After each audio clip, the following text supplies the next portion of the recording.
ఆలస్యం చేసే కొద్దీ తన ప్రాణాల మీదకొస్తుందండి. ప్లీజ్.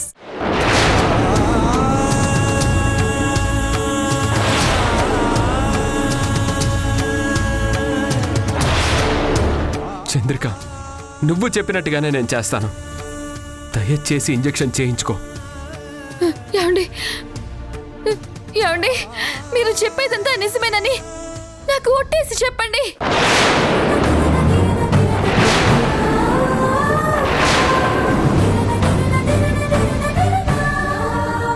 సరే, మా అమ్మ మీద ఒట్టేసి చెప్తున్నాను. తలుపు తీ చంద్రిక.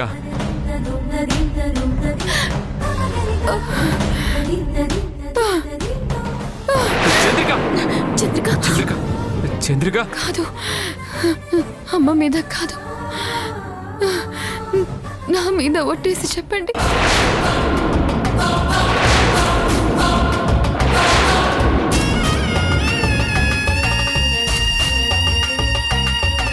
ఒట్టేయండి.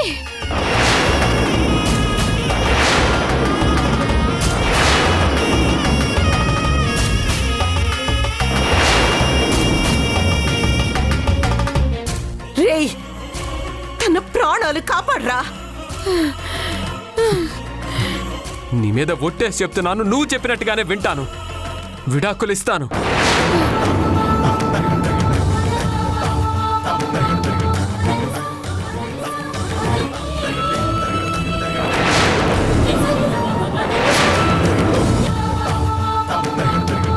రుద్రానినే పెళ్లి చేసుకుంటాను.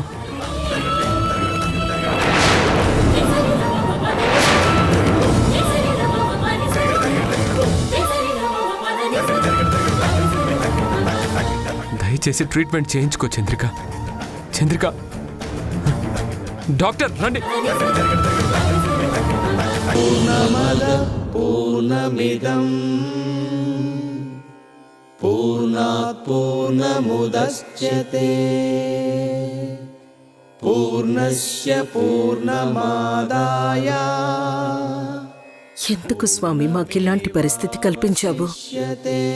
ఏ తల్లైనా తన కొడుకు కోడలు సుఖంగా సంతోషంగా ఉంటే చూడాలి అనుకుంటుంది. కానీ నేను మాత్రం నా కళ్ళ ముందే నా కొడుకు కోడలు విడిపోవాలని కోరుకుంటున్నాను. ఇలాంటి పరిస్థితి ఎవరికీ రాకూడదు స్వామి. వాళ్ళిద్దరినీ విడదీయడానికి నేనెంత మానసిక క్షోభ అనుభవిస్తున్నానో నాకు మాత్రమే తెలుసు. భగవంతుడిగా నీకు తెలుసు. ఎందుకు ఇలాంటి పరిస్థితి కల్పించావు?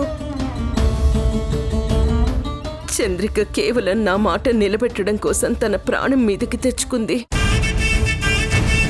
కోడలిగా తను దూరం అయిపోతున్నా కూతురిగా నాకు మానసికంగా దగ్గరైపోతుంది.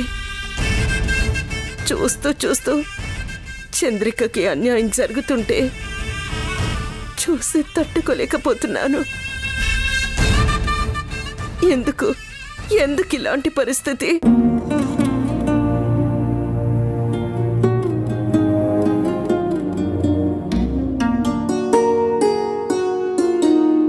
కలిసి బతికే కాలమే మాయే నేడే పగటి వేళ పీడ కలలాయే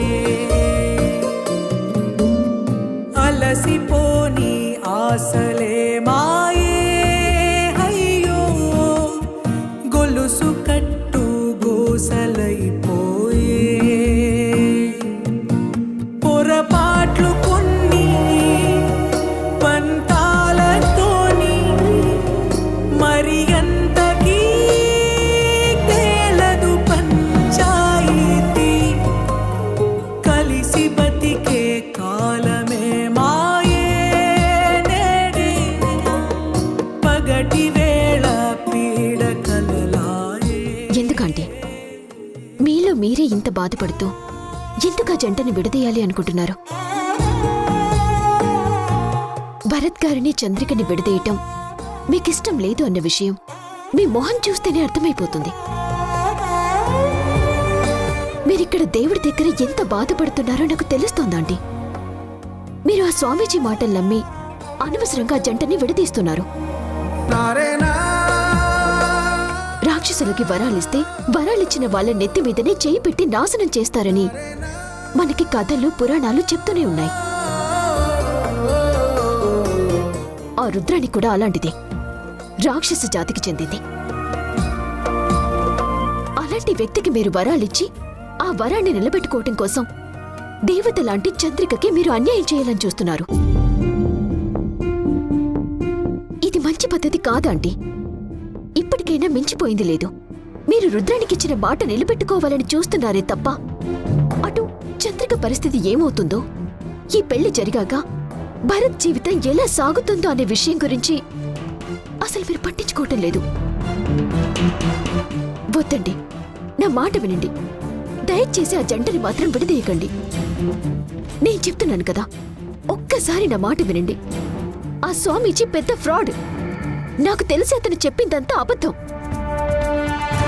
అయినా మనుషుల జీవితాలని శాసించేది మన ఆలోచనలే తప్ప జాతకాలు కాదండి. నా మాట వినండి. చూడమ్మా వైశాలి, నేనొక మాట చెప్తాను, వింటావా? ఏంటో చెప్పండి. దయచేసి ఈ ఇల్లు వదిలేసి వెళ్ళిపో. అంటే నేనిలా అంటున్నానని ఇంకోలా అనుకోకు. నువ్వు వెళ్ళిపోతాను అంటే ఒకప్పుడు వారించింది నేనే, కానీ ఇప్పుడు నిన్ను వెళ్ళిపోమని చెప్తుంది కూడా నేనే. దయచేసి ఇక్కడ ఉండొద్దు. అలాగే ఆంటీ, నేను వెళ్ళిపోతాను. నాకు కూడా ఇక్కడ ఉండాలని లేదు. కాకపోతే వెళ్లే ముందు భరత్ గారిని చంద్రికను కలిపిపోవాలన్నది నా ఉద్దేశం ఆంటీ. ఆ పని అయిపోయిన తర్వాత మీరు నన్ను ఉండమన్నా నేను ఇక్కడ ఉండను ఆంటీ. వెళ్ళిపోతాను. నువ్వలా చేస్తావని నేను నిన్నిక్కడ ఉండొద్దు అంటున్నాను. నేనెంతో ఆలోచించిన తర్వాతే ఈ నిర్ణయం తీసుకున్నాను. దయచేసి ఈ విషయాల్లో మాత్రం నువ్వు ఇన్వాల్వ్ కావద్దు. నా మాట విను. నా మాట వినటానికి నీకు కొంచెం ఇబ్బందిగా అనిపించొచ్చు, కానీ మా పరిస్థితి గురించి ఆలోచించు. సావు అంచుల మీద ఉండి కూడా చంద్రిక భరత్ నుంచి మాట తీసుకుంది అంటే దాని అర్థం ఏంటో నువ్వు ఒక్కసారి ఆలోచించు. ఇప్పటి వరకు మాకు చాలా సహాయం చేశావు. మా జీవితాల్లోకొచ్చి మమ్మల్ని మాత్రం ఇబ్బంది పెట్టొద్దు. దయచేసి వెళ్ళిపో. ఆంటీ